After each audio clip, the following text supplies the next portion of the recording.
Hey guys, welcome back to my channel where we explore all things cooking and kitchen. I'm your host, Chiquita Michelle. If you're new to my channel, make sure to like, comment, and subscribe. Don't forget to hit that notification bell so you don't miss any of my future content. In this video, I'm going to be showing you the how-tos of your Instapot. Alright guys, this is the 6-quart Instapot. It's going to come with a ring.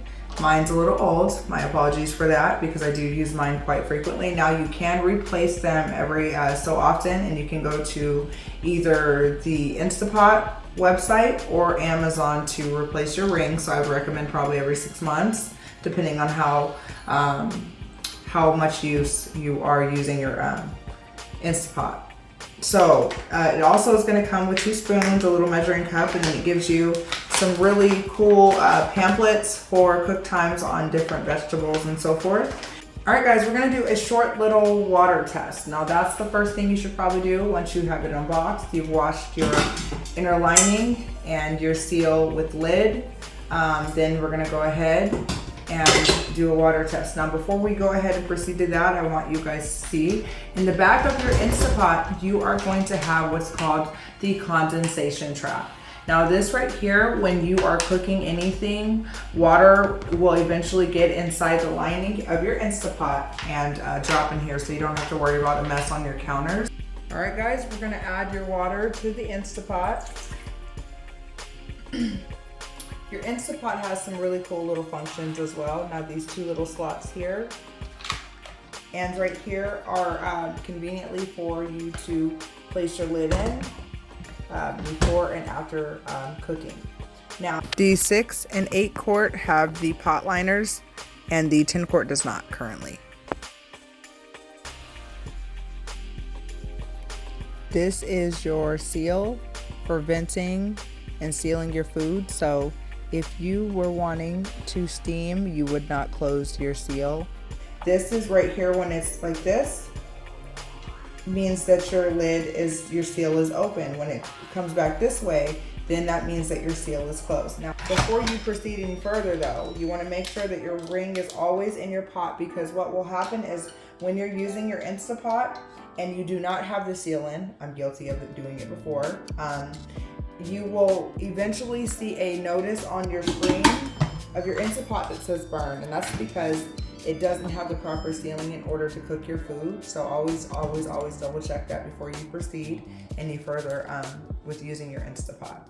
Now this part right here is called your pin. This pin will actually come up when you are in the process of your Instapot building its pressure and letting you know that your lid is fully locked. All right guys, first you're gonna make sure you plug in your Instapot, which is obviously what I've already done. And we did go ahead and make sure that our vent was closed. So now we're gonna go ahead and click on this button here, which is pressure cook.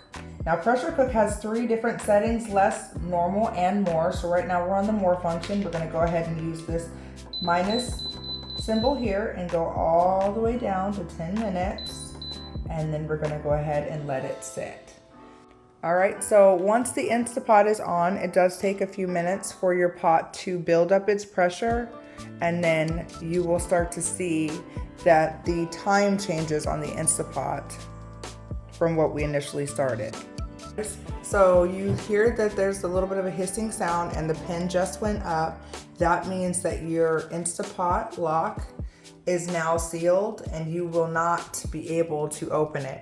Now, with that being said, while it is in the lock stages, the only way you're able to get your lid off, for instance, let's say, oh crap, you forgot something, you're going to have to go ahead and power it down, hitting the cancel function, and then going ahead and releasing your steam out of your seal in order to release your lid from lock function.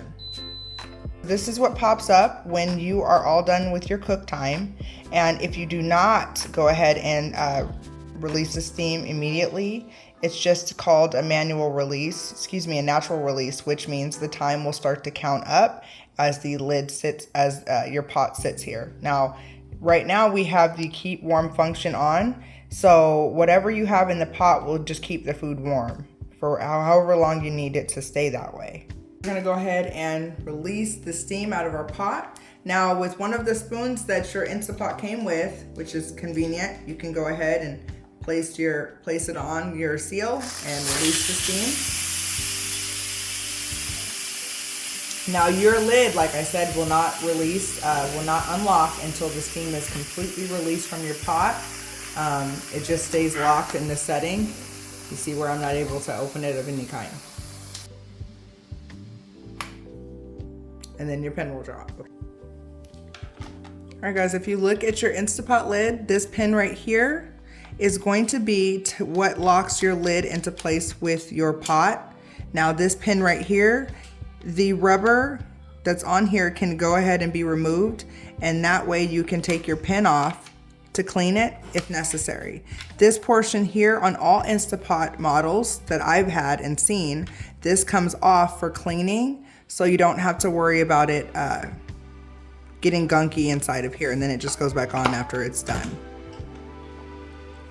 Now the Instapot lid is dishwasher safe, so is the ring. Your Instapot liner is also dishwasher safe as well. Now I always tell everybody that has an Instapot, if you're ever removing the liner out of your Instapot, you want to make sure that you have pot holders of some kind, because the pot is going to be very hot.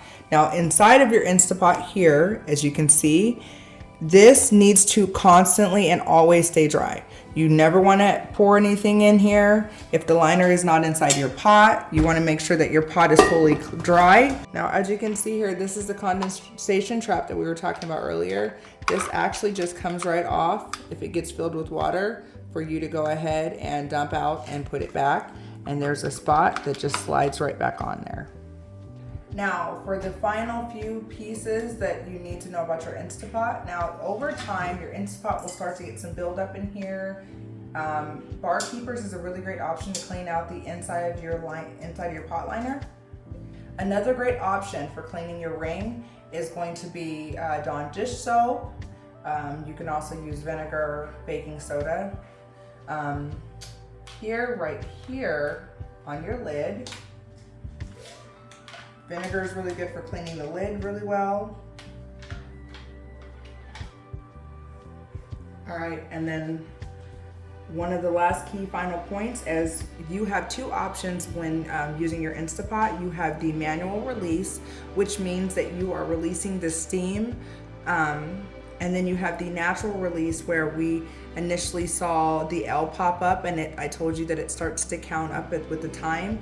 And that way it'll release all the steam on its own over time. All right, guys.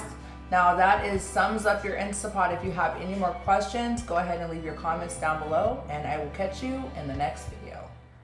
Thanks for watching. If you enjoyed this video, make sure you like and subscribe. Have a wonderful day, and remember, there's always a masterpiece that you can create in your kitchen.